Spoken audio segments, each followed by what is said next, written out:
Hey guys, it's Ted Bogert. Welcome to the Ted Show. Super happy to be back. I almost said, I don't know what I said, but super happy to be back. It's Top of Mind Tuesdays. So you know what that means. I get the one and only lovely Yvonne Sandoval with Leverage 365. Welcome. What's going on? Oh, not much. I'm channeling my inner telenovela. I feel like it should be very dramatic.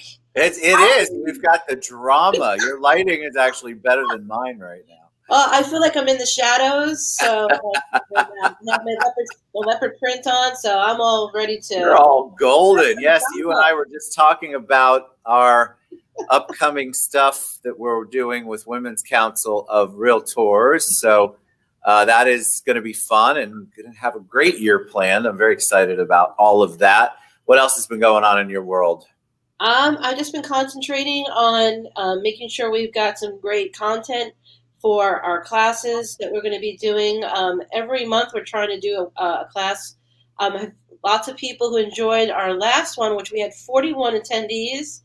Thank you so much, everyone, and for VIP Mortgage Group as well as RTR Title, who sponsored.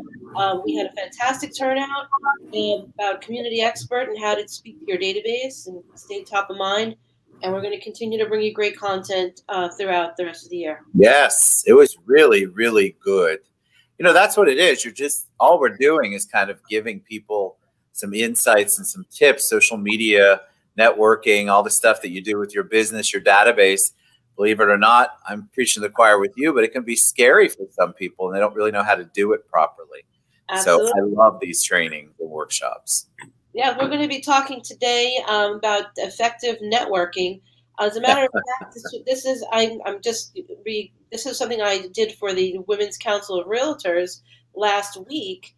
I spoke to their strategic partners at Volusia, helping their strategic partners to get the most of their benefits of their membership with the Women's Council of Realtors and helping them to network more effectively, which will grow their businesses, which in turn grows the members' businesses. Yes. So, and we're going to a networking event, as of tomorrow. We're going to be in West Palm Beach for the Women's Council of Realtors Midwinter Conference. So this is a very timely subject of effectively networking. So before we even look at the slides, I want to ask you, when you go into networking starting to come back, obviously 2020, that was a whole new world we had to learn. And the fact that I was doing Zoom happy hours there just to make any kind of human contact speaks volumes to what we were all going through. But in-person, compliant, safe networking is beginning to come back. You and I are both seeing it. So what's one pet peeve before we take a deep dive, unless it's in your presentation? When you go to a networking event, what's one thing that you would, pet peeve's probably strong. You see something and you would love to counsel that person on how not to do that. Well, it's probably not on my slides because it's best to be spoken about. And I'm one to talk because I have leopard skin on, but leopard print. Is how you dress. So that's not on my slides because I've seen and you've seen people come to networking events with not being appropriately dressed. And this goes for men and for women. They're coming too scantily clad or coming not professional and for men as well, coming in too casual, like they're going for a jog.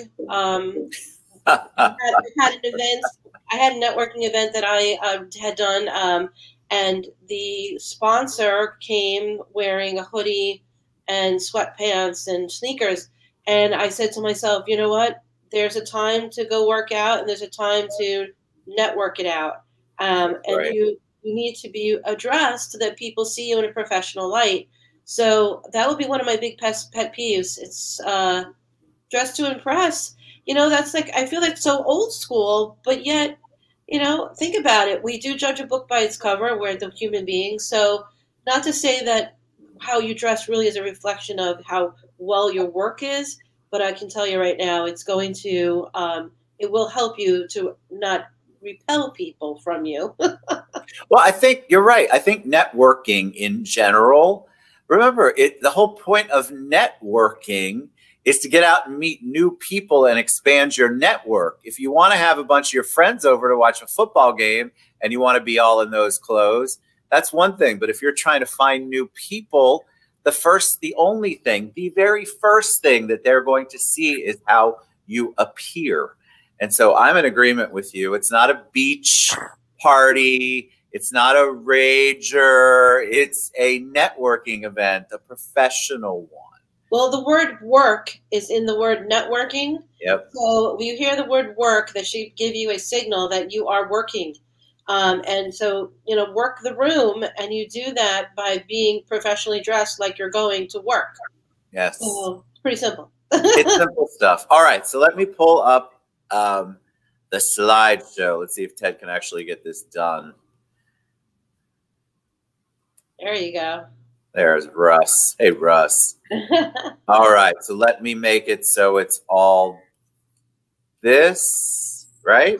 Yeah, we can go to the first slide. And I'm going to go to the first slide, which takes me off for just a second. So we're going to go through some of these points.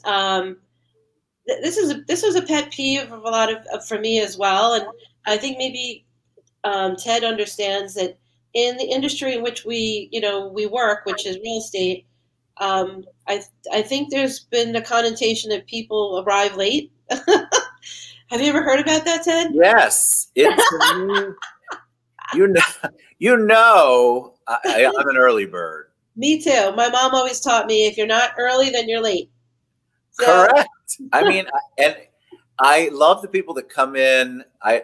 When we train people, we both do it. When I counsel people, train, coach, whatever word you want to say, I'm like, timeliness is an impression. This is a characteristic that people judge you on, and they will see whether or not you think their time is valuable enough or not to be on time.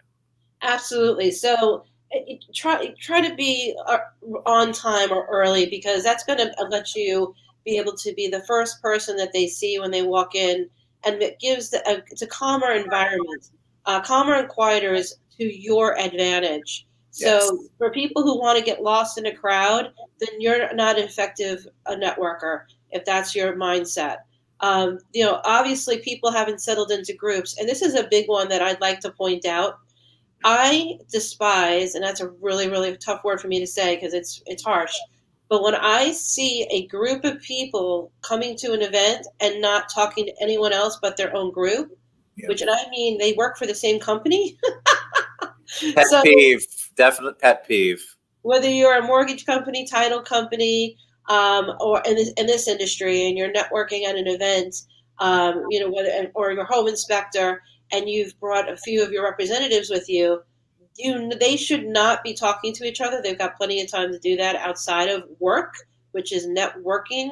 I used to tell, also when I used to bring my staff to networking events, I would also tell them, this is from my own past, that they should only have 2 drinks and that's it. Cut it off at 2 drinks, because you are at a networking event. Yes. You're representing me, and I want you to be on your toes. I want you to be sharp because you're so smart. Otherwise, you wouldn't be working with me.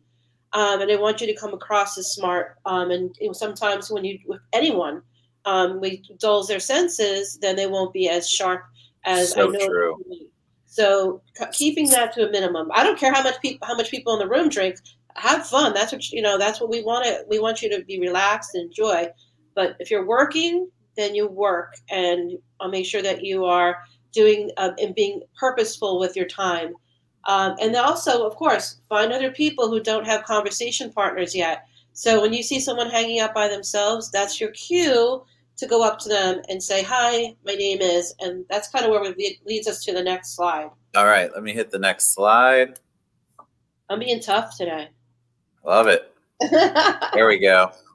So what are you going to say when you walk up to someone? Well, this is really essential to understand that you're there to ask questions. You're there to get engagement. You're definitely not there to make a sale or get someone to work with you. You're there to get to know the people in the room, because the more you know them, that they trust you. They'll feel a commonality, a familiarity with you, which will gain the trust that you need to get that appointment. So because that's what really this is. Networking is not making any sales. It's there to get to know people. So I want you to ask easy questions like, excuse me, but may I join you? What brings you to this event? And ask it in a meaningful way. Like you are wanting to know these things, because if you're not, then you're not effectively networking. When you're saying them, be very cognizant of your body language. Something called the head tilt. So if I'm asking a question, I will go like this, and I'll say, "May I join you?" Oh, what brings you to the event? It means that you're engaged. That is just body language 101. And I don't see a lot of people doing that. Sometimes you'll see people texting on their phone while they're talking to you. Oh, pet peeve, pet peeve. I don't have a problem with the people texting on a phone. I have a problem with it when they're engaging with me and I've just met them 4 minutes ago. So you know what? Whoever you need to text, you can excuse yourself and say, "Excuse me, I'll be right back. I just have to finish this conversation." Because a conversation by text is the same as a conversation as in person. So it's a conversation. So you're going to be asking follow-up questions when the person does answer you, when you're asking engaging questions. The other thing is ditching the sales pitch. You absolutely need to not be pitching your services. What I let people know is that 11 seconds is really all you have to let people know not what you do. I don't want to know what your profession is. I want to know what the outcome is. So when you're going to introduce yourself, I would say this is my 11 seconds or less, as I say, I keep real estate agents top of mind with their database. Okay, that's what I tell them. I help them achieve the top of mind status with their database. So it tells you what the outcome of what I do is, not what I do. So it's not I can easily just say, well, I'm a marketer. I do marketing. Well, that doesn't tell them anything. So what's in it for me is what's the outcome. So I help realtors achieve top of mind status. That's it. And then they're going to say, well, how do you do that? Right? That's the engaging way of speaking. So you're not there to say, well, I'm a realtor. No, you're not a realtor. That's your profession. What's the outcome of what you do? I help families find their dream home. That's what you would say. That's when someone asks you what you do. So it's the outcome. It's how you make someone feel is what you want to tell them when they ask you. You're not there to sell them, so no hard sells, of course. And smiling, I know we have on masks, but I'm going to tell you, your eyes smile. They do, people. They really do. So don't think that you can stick your tongue out at the person underneath the mask and they don't know it.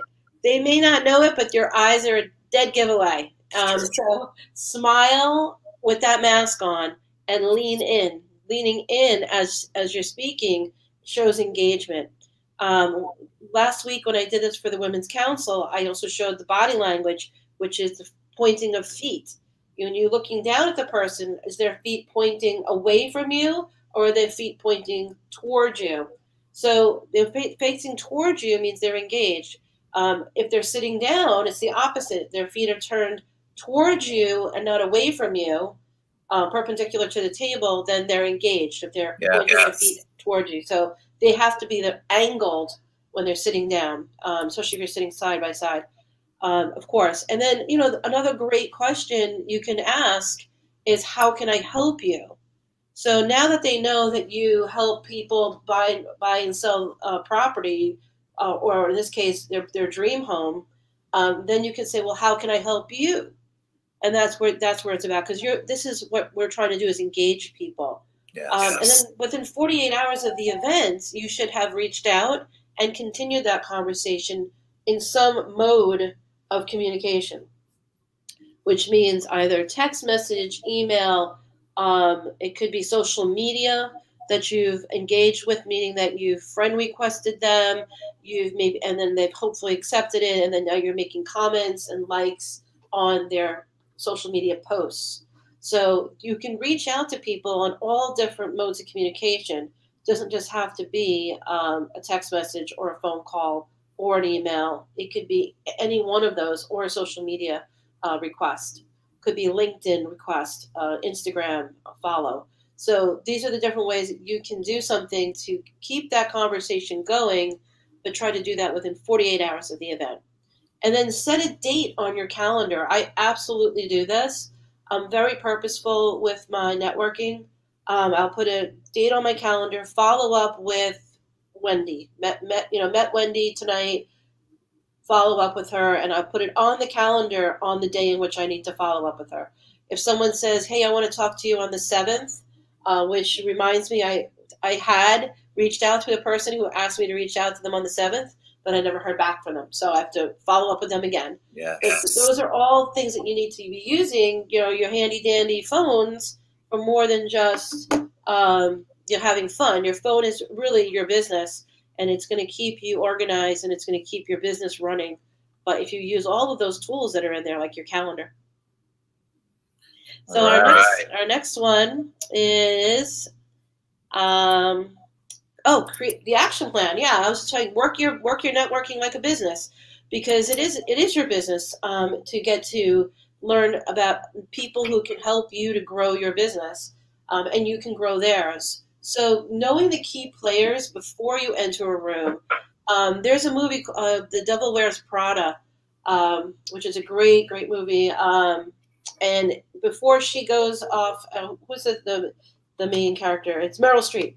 So Meryl Streep has her assistant has a picture book, and in that book it has all the key players, and they have to run through it to see. She goes, well, who's this person? And you go, well, that's someone. And her job as the assistant was to know who all of these people were by face, so that she could apprise her boss when working a room, who is the key players, who are the people that you need to speak to. I come from that world. So like I said, I worked in Manhattan. I worked in a very high-level real estate investment trust with big players, and that is what was done. I mean, now, of course, they don't have books. You have your phone, but you needed to brief your higher up about who it was in the room that needed. I love that, Yvonne. I wish I had an Anne Hathaway. Yeah. Oh, and she had 2 assistants. Remember, she had Anne Hathaway and the British girl. My God! Sometimes it's when you meet a lot of people. Like, don't beat yourself up about it. But when you meet a lot of people, it can be a lot to try to remember everyone. I'm blessed with knowing most people, but God, there are sometimes I wish I had Anne Hathaway whispering in my ear, well, you met that person at the Aura event, Ted. Yeah, sometimes I do that with you. You do. That's sort of where I was leading. Well, I've had to ask Yvonne several times at events. Who is that? How do we know that? I need Anne Hathaway, but the truth is, seriously, the truth of the matter is that's normal. That's very, very normal, and that is how you really effectively do have a buddy with you, or somebody that you can have that interaction with. So having an action plan before you go. Having people that you have a list that you want to meet. Now, the other thing you can do is ask for introductions. So if I'm with Ted or Ted's with me and we want to meet someone and I know them and he doesn't, or vice versa, I'll say, Ted, can you introduce me? That introduction can happen that night at the networking event, or it may happen a couple of days later where he sends a text message. I just did this at a women's council meeting where there were 2 vendors there who said, hey, I do this, this, and this. And I'm like, well, you know what? I'm going to introduce you to 2 people right now. And I got my phone out and I sent a message to you and to another person. And I introduced those people to you and to another person right then and there on the spot. Yeah, that's good. That's what you need to do. So asking for introductions is what this young lady did to me. She did it the right way, and I facilitated that for her on the spot. The best place to stand is right where people are leaving to exit the bar, not when they're walking in. So that kind of, I don't know if that needs any explanation. I get that, and I really want to reiterate that. If you're the person that I can't even get in to the place, and you're that person that stands at the very front, it's very difficult I don't even, I try to avoid people like that because I'm not, let me go in, let me get settled, let me get the lay of the land, and then I can come talk to you. Absolutely. But I agree with that so much. Exiting the bar is perfect. Absolutely. They just got their drink, they're good. They're good. And that's what they need to get their drink first. And that's perfectly what we want them to have. Yep. And don't stand where people are exiting with food, though. Correct. So, if anything, the tip is that when you break bread together, you have a bond. So yes. you want to sit down or stand, in this case, wherever you're having this event, and you want to eat with that person, that is a greater way of having a bonding moment and getting to have a higher level interaction. So this is another pet peeve of mine, having to dig for your business cards. I don't understand. I love you all, but if you're a real estate agent and you can't find your business card or you don't have one, you don't have very much equipment in your business. Like, okay, if you were a construction worker and you were supposed to bring your tools to the construction site and you didn't bring your tools, you would be sent home because you're of no use to anyone. Right. If you're a realtor and you are without business cards, when your only function is to meet human beings who need shelter, then you're putting yourself out of business. Does that make sense? Yes. Okay. Okay. It's an interesting thing. I'm guilty sometimes. I don't like business cards. Yeah, I don't either. So I'm guilty of the scrambling, but I've also seen where they've dug either in their backpack or their purse, and by the time it comes out, I'm not sure what's all over it. It's partially broken. And I'm like, you could have just given me your phone number. It would have been fine. Yeah, and that's fine. And even though both of us don't really care for business cards, I have to say that the mere having of one, having a business card, gives you a little more professionalism.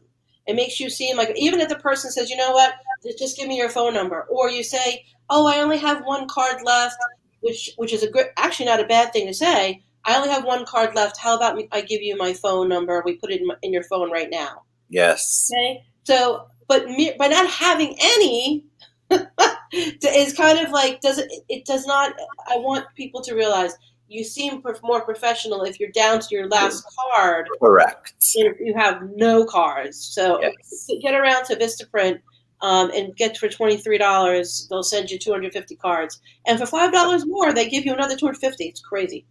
So just have them made. And then, of course, introducing people whose needs match another person's strengths, which is really important. So if you know somebody, and in this case, so what I do is I help real estate agents stay top of mind with their sphere. And you know somebody who's struggling with that, you say, oh, Yvonne, I'd like you to, I'm going to introduce you to Joe. Joe, I know you mentioned the other day that you're in need of this. And even though you could also work with Joe because maybe you're a mortgage lender or maybe you're a title person, you're making those introductions show you as a resource. Yes. So all you're doing, you're not there about selling, your services as a title company or as a mortgage company or a land, maybe as a home inspection. You're about being that great connector, which we all know Ted to be. And so take a book, like just step back and watch Ted, if you want, and to just a gleam on what he's doing, because that is what it's about. It's about being the great connector at these events. You want to be exactly what she's saying. Like, I want people to think of me first when they have whatever, within reason, of course, whatever the need is that they need. If you want to know where you can get tickets for XYZ, I'm a mortgage guy. I still want you to think of me and ask me, because I want to be the great connector. I want you to think of me first, because guys, the more often, thank you, Wendy, by the way, the more often that people think of you first on other things, they think of you on what you really want them to think of you, which brings you business. So absolutely, be the connector. Yeah, so this doesn't have to be all about you meeting people and you setting appointments. It could be a matter of, well, maybe this person doesn't need your services at the moment, or maybe never. But if you can connect them with someone that they do need services from, you're going to stay top of mind. And that's really the whole point of this of today is to be top of mind. Yes. So that in the future you're building a business. So think of it as a long-term investment, and you're building something. I'm very, very visual, so I see like bricks, and every time you're out is another brick in that you're building the walls of your business. So it's very important. You don't get a chance to get another brick, Yes. and so we need to really, especially these in-person events that we're, thank goodness, coming back to. You must walk in there with an action plan, and just don't. It's not time to have fun. It's time to work for you, for me. I'm working. Okay. Yes. The persons, hopefully, the people coming to the event, they're there to have fun, but they are there to find services that will help their business grow. Otherwise, it's be called a birthday party. So it's not that. It's True not. that. I think my last slide is just basically a. I'm getting it. Hold on. It's a wrap up. Yeah, it's just a wrap up. So the biggest part of all of this, people, is that the people that you meet, add them to your database. I mean, bottom line, this is the only, especially in the realtor world, when you're out and about and you're networking, every single person, including myself, including Ted, including everyone, needs shelter. We're all potential someone you can do business with. Every human being. That's what I love about realtors. Their demographic is human beings. Yep. Me, my demographic is realtors. So, I have a limited amount of people that I can go and try to meet. Realtors can meet everyone, and everyone's a potential. So add that person, get their information. You get their information, and then stay in touch. That is what networking is all about. Adding to your database, and then staying in touch and continuing that conversation until the time comes that either that person needs your services or that person refers you to someone in their sphere who needs your services. So that's the last slide says it all. That's Fantastic. that's what you're doing it for. Well, and I think it's just so important when you're networking. I love the fact that you added that, because I think I've heard you say that before. Work is part of networking. It doesn't have to be like you're getting, what is that old thing where they broke off the fingernails, or they put little pins and needles on your, it doesn't have to be torture. Or find a buddy that you know that is good at it and tag along for a little bit. People will mentor you. When I see somebody struggling in a networking event, I always find a way to go up and try to help them. Yeah, if you're an extrovert, then this is obviously your forte. But if you're an introvert, and some of us, including myself, I am not the biggest extrovert that people think I am. Especially if there's a lot of people. When I went to an event with Ted about a little over a year ago, before the COVID scare, we went to American Social. I personally could not stay because there were so many people. Oh yeah. American Social, I felt overwhelmed. I forgot about that. That was so, yeah, but I don't forget about it because I was overwhelmed. It was so many people. So you know what? Then you remove yourself from that situation. But we don't have that anymore.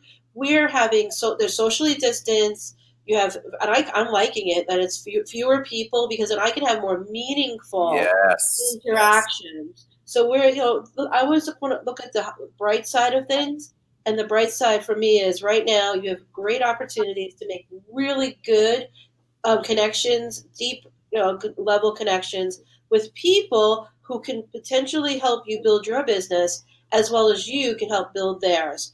Just make sure you're staying in contact with those people, because when the time comes, you need to be top of mind for them to want to work with you or refer you. See, that's how you end the broadcast. That's how you do it. All right, Yvonne Sandoval, getleverage365.com. You can find her there, or Leverage365 all over social media. Reach out to me, reach out to her. We have this wonderful gold mine in our databases. And so let's use it and grow it. Use it and grow it. So thank you so much. That was awesome, Yvonne. Thank you. All right. We'll see you guys soon for another Top of Mind Tuesday. See you guys. Bye, everybody.